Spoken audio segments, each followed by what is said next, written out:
नमस्कार दोस्तों, आप सभी का रिदिटून चैनल में स्वागत है। आज हम द्वारिका के बारे में पूरी जानकारी प्राप्त करेंगे। तो आखिर कैसे डूबी द्वारिका नगरी। पहले चैनल को लाइक और सब्सक्राइब करें और वीडियो को पूरा ध्यान से सुनिए। द्वारिका का इतिहास और कृष्ण का शहर। बहुत समय पहले समुद्र के किनारे एक अद्भुत नगर बसाया गया था जिसे द्वारका कहा गया था।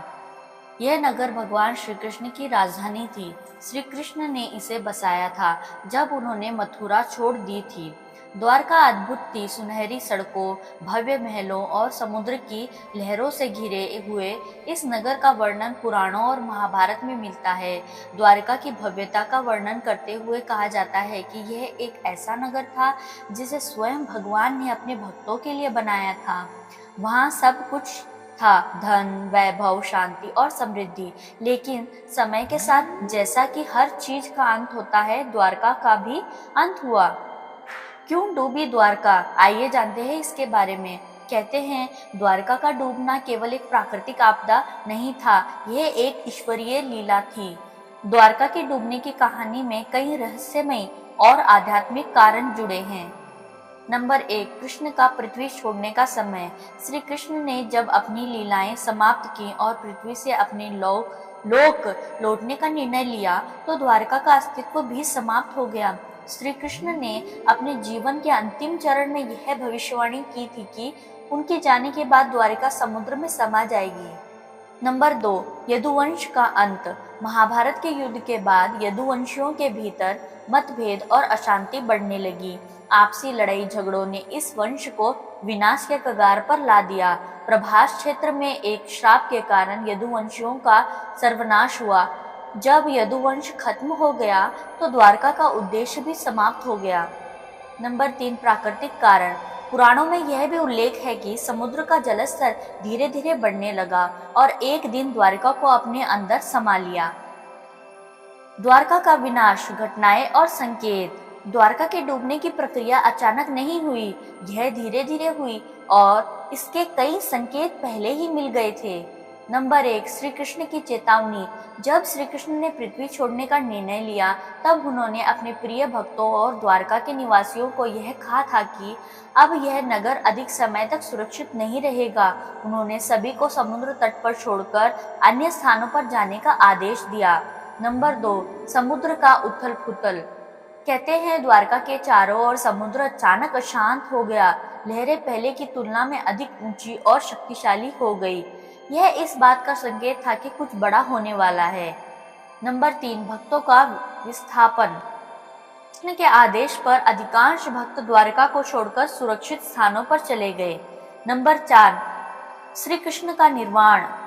जब श्री कृष्ण ने देह त्याग दी तब पृथ्वी पर उनका प्रभाव समाप्त हो गया। यह घटना द्वारका के डूबने का अंतिम संकेत थी। द्वारका का डूबना, अंतिम क्षण। द्वारका के डूबने का दृश्य अत्यंत हृदय विदारक था। ऐसा कहा जाता है कि समुद्र की विशाल लहरें धीरे धीरे नगर को अपनी चपेट में लेने लगी।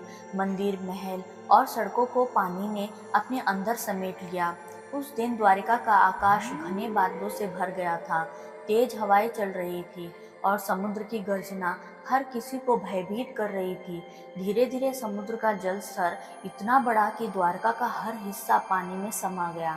कहते हैं जो लोग वहां मौजूद थे उन्होंने इस घटना को अपनी आंखों से देखा। वे बताते हैं कि यह केवल एक भौतिक विनाश नहीं था बल्कि एक दिव्य संकेत था।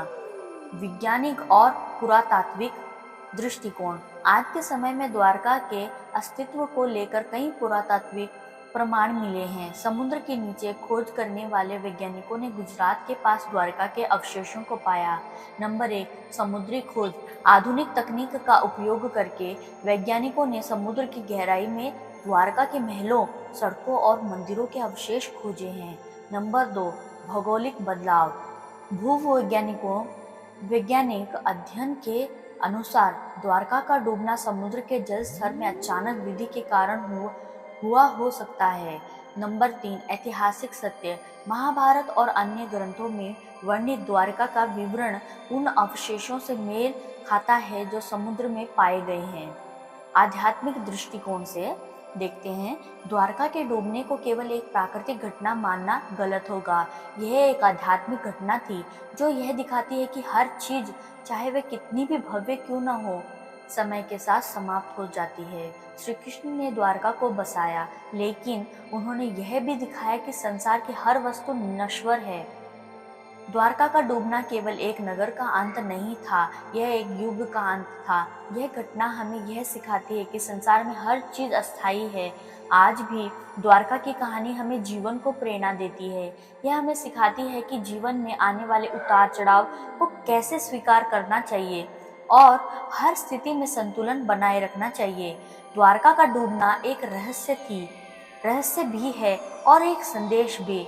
यह हमें भगवान की लीला और प्रकृति की शक्ति का एहसास कराता है। मैं आशा करती हूँ कि आपको यह जानकारी अच्छी लगी होगी। अगर आपको यह जानकारी अच्छी लगी है तो चैनल को लाइक और सब्सक्राइब करें। धन्यवाद।